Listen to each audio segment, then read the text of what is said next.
Hola, hoy vamos a ver cómo cambiar el tipo de navegación del sistema en HONOR X7C.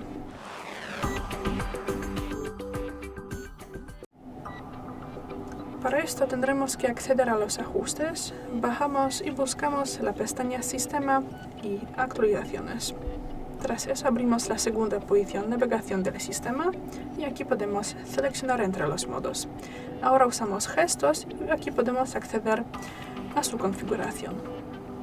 Podemos, por ejemplo, activar o desactivar la barra de navegación.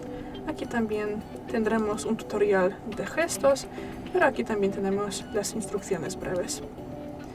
Aquí podemos activar los botones virtuales y si queremos cambiar la disposición de ellos, para esto entramos aquí en los ajustes y aquí podemos hacerlo. Y ya es todo. Gracias por ver el vídeo, danos un like y suscríbenos. Hasta luego.